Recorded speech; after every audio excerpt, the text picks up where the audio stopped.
2025 թվականին մենք շարունակեցինք բախվել այն բոլոր խնդիրներին, որոնք որ նախկին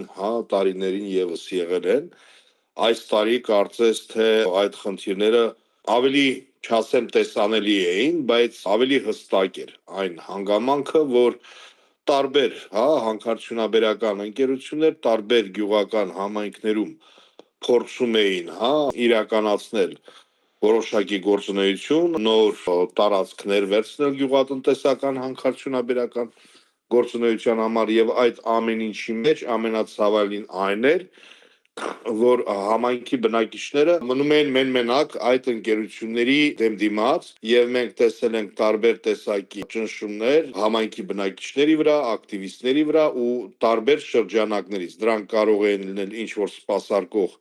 խմբեր, դրանք կարող են լինել տեղական իշխանություններ, դրանք կարող են լինել ինչ որ քրեական ենթամշակույթ կրող անձինք, դա կարող է լինել նույնիսկ ասենք օրինակ ոստիկանություն, որովհետև մենք ականատես եղանք, որ այս տարի օրինակ Գինևետում եւս ոստիկանությունը արկա էր շատ մեծ քանակով եւ փորձում էր մարդկանց խոչընդոտել։ Այս ամենը ցույց է տալիս, որ մեր խնդիրները, տեղական ժողովրդավարության առումով բնապահպանության ոլորտում իրենք բավականաչափ խնդրահարույց են մնում եւ վտանգներ կան նոր գյուղատնտեսական տարածքների կրճատման։ Այսինքն մենք ունենք օրենսդրական բաց եւ այդ օրենսդրական բացը շարունակվում է եւ դա այն է, երբ որ մեկ համայնքում անթիվ անհամար անգամներ կարող են գալ եւ փորձել լսումներ իրականացնել, որպեսզի ասենք իրենց կամքը թելադրեն, ինչպես դա օրինակ եղավ Քարաբերդում կամ մյուս բնակավայրերում։ Ամենացավալին նաեւ մասերից այն է, որ այս տարի ավելի ակնհայտ էր երևում, որ տեղական ինքնակառավարման մարմինները այս հարցերում բավականաչափ անհաղորդ են համայնքի բնակիչներին կամ երբեմն կայացնում են որոշումներ, որոնք հակասում են համայնքի բնակիչների կարծիքներին։ Այսինքն այստեղ եւս տեսնում ենք,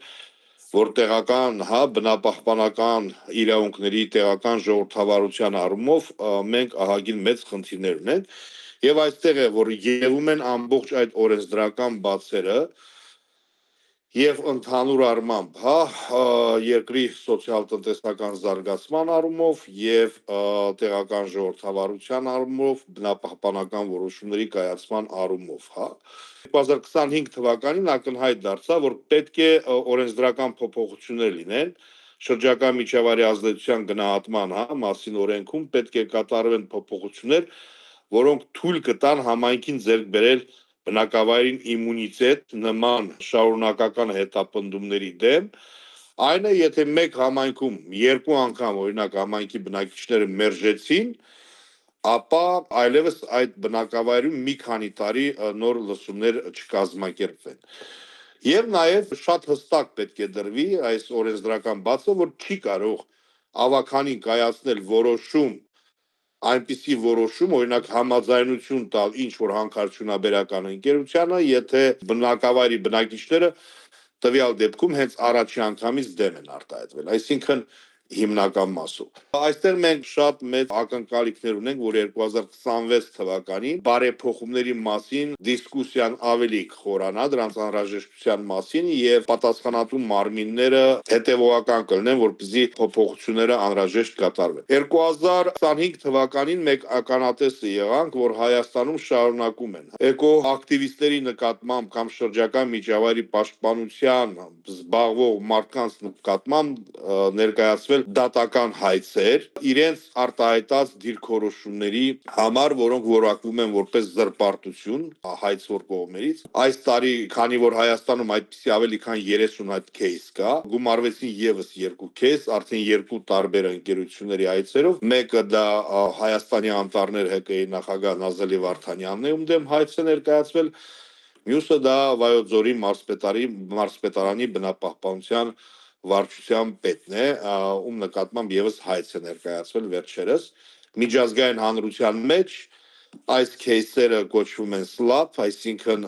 ռազմավարական հայցեր ընդդեմ հանրային մասնակցությամբ, եւ Հայաստանում կարծես թե այդ պրակտիկան բավականաչափ խորացել է։ 2026 թվականին ակնկալում ենք, որ Հայաստանում պետք է մշակվի եւ ընդունվի օրենսդրություն,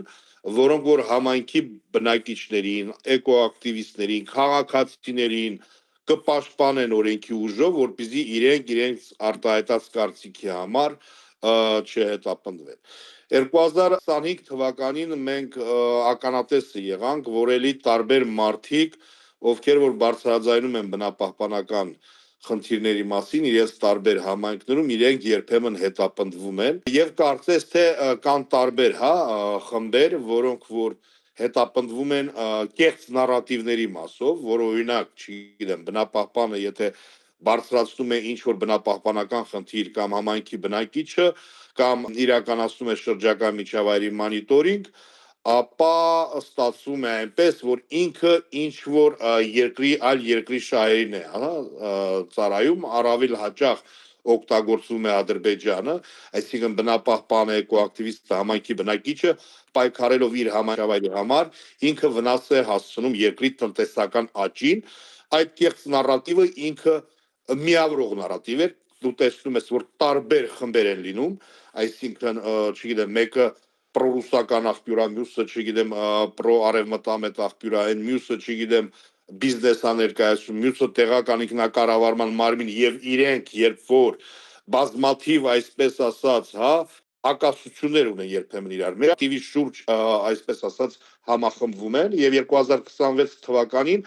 կարծում եմ քաղաքացիական հասարակությունը եւ բնապահպանական համայնքը այդ կեղծ նարատիվներին պետք է հականարատիվներ տրամադրի եւ որպեսզի կանաչ գաղափարախոսությունը կամ կանաչ քաղաքականությունը կամ կանաչ նարատիվները առաջ մղվեն եւ այստեղ բնականաբար պետք է նաեւ պետության եւ տեղական իշխանությունների պաշտպանություն